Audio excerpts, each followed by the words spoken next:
History doesn't repeat itself, but it rhymes. And right now, in the frozen corridors of Davos, as the world's wealthiest and most secretive elites gather together, the rhyme being written is reshaping the story of the money in your pocket, your labor, and your future. Money has never been just a medium of exchange. It is humanity's greatest collective delusion, a belief system, even a sacred lie that billions of people repeat every day, because money has no real value, only a promise. And this promise moves at the fingertips of invisible elites. The paper in your pocket or the digital numbers on your screen only matter if and only if billions of people simultaneously believe in it. This is history's greatest mass hypnosis, and you rejoin this hypnosis every morning you wake up. So who wrote this spell? Who set its rules? And most importantly, who decides when this spell will break? The answer lies hidden in decisions made behind closed doors in those luxury hotels of Davos, but the story told to you is completely different. Now, let's pull back the curtain on this show and see the real players on stage. Davos, the World Economic Forum, is a platform where the world's most powerful 2,500 people meet once a year, ostensibly gathering to solve global problems. But in reality, this is a giant boardroom determining the world's future, where you and I have no voting rights. The names meeting here are not the authors of the free market economy fairy tale you learned in your textbooks. On the contrary, they are those who operate the global economy like a giant pyramid, like a Ponzi scheme. They are the ones who made debt history's most profitable product.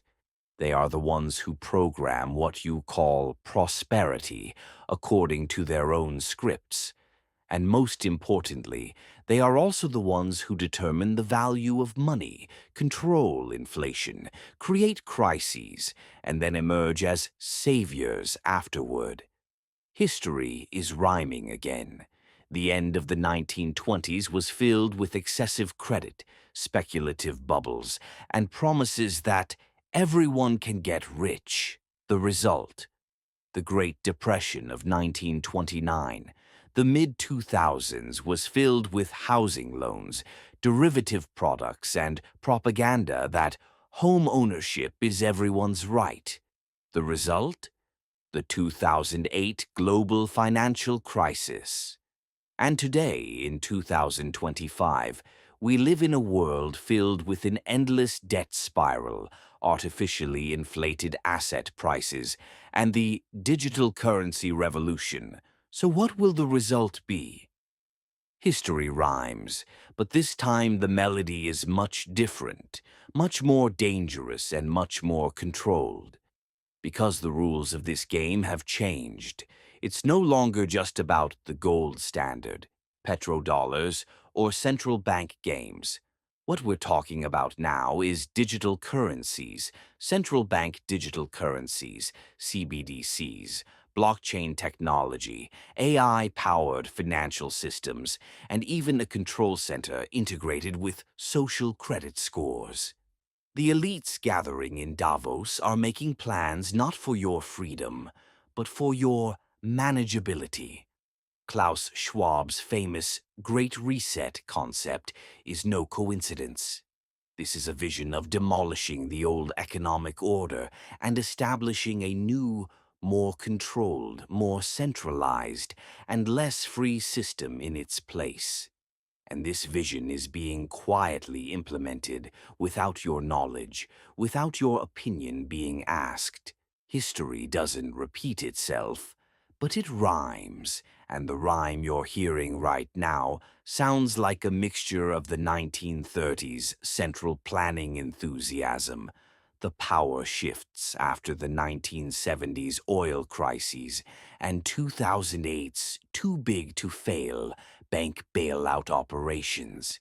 But this time, technology is a much more powerful weapon in their hands. Now let me ask you this. What did your economics textbooks tell you? They taught you about supply and demand equilibrium, the invisible hand of the free market, that competition lowers prices, and that money is neutral, didn't they? Well, that's one of history's biggest lies. Money was never neutral. It was always a tool of power. Supply and demand equilibrium never truly remained free without manipulation. And the invisible hand? That hand is not invisible at all. You were just conditioned not to see it. Central banks, giant investment funds, asset management giants like BlackRock, Vanguard, State Street. These hold the majority of shares in the world's largest companies. This is not technically a free market. This is an oligopolistic control network. And Davos is the brain center of this network. The story told to you is this. Globalization benefits everyone. Free trade creates wealth. Technology saves lives from difficulty. The real story, however, is this. Globalization directed production to low-cost regions, turning China into a giant factory while eroding the West's middle class. Free trade pushed giant corporations further ahead while bankrupting small businesses. Technology made life easier while making you traceable, predictable, and controllable. History doesn't repeat itself, but it rhymes, and in this rhyme, you are nothing more than a pawn. But here's the most frightening part. This system operates with your permission.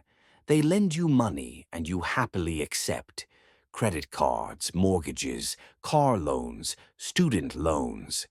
Debt is the fuel of the modern economy, and you are the free labor running this engine. Debt is history's most profitable product because it's an obligation that never really needs to be paid, constantly renewed, constantly growing.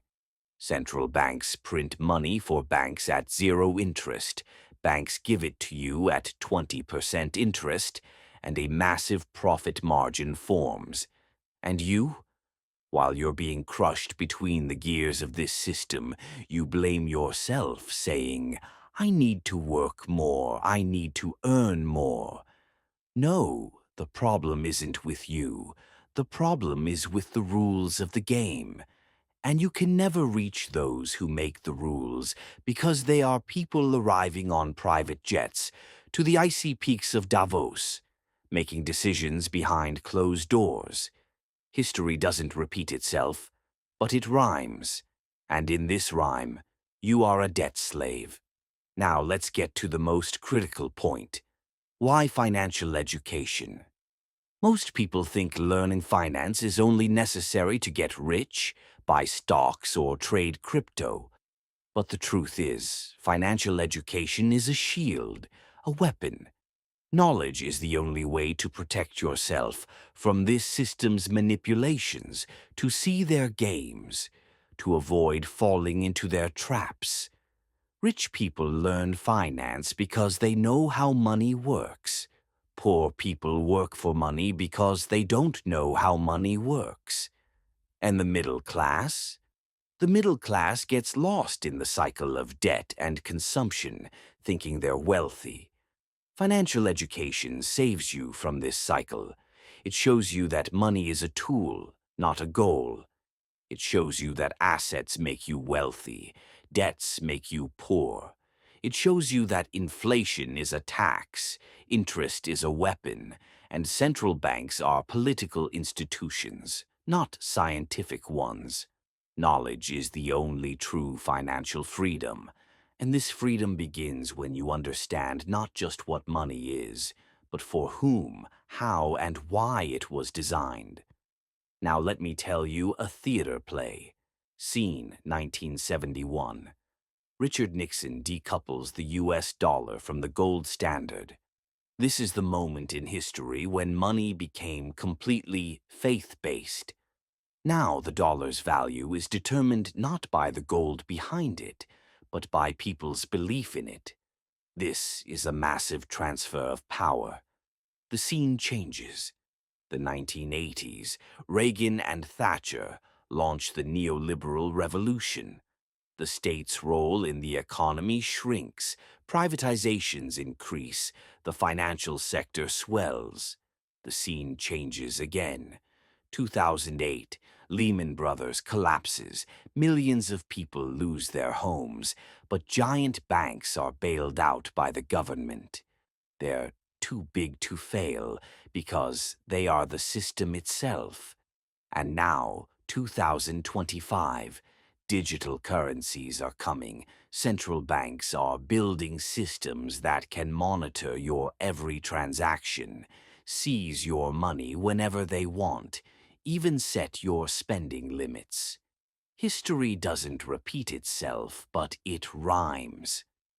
And the finale of this play is being written on the price of your freedom. So what should you do? First, you must wake up. You must be not a victim of this system, but a conscious player. Learn finance, but not just for technical analysis or stock tactics, to understand how the system works. Read history, because what you're experiencing today has happened before and been recorded. Stay away from debt, because debt is your yoke. Accumulate assets, because assets are the shield that protects you. And most importantly, never stop questioning. Behind every story told to you, there is another truth.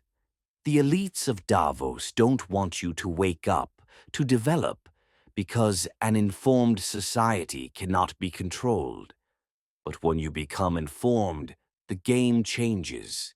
History is rhyming, and right now, we're at the most critical scene of the script. The plans written in Davos are shaping your future. But you don't have to be a victim of this game. Because knowledge is power, awareness is a weapon, and financial freedom begins only when you see the true face of this system. And remember, money is an illusion, but education is real. The system uses you, but if you understand the system, then true freedom is yours. Don't forget to subscribe to my YouTube channel, like the video, and check out my other videos as well.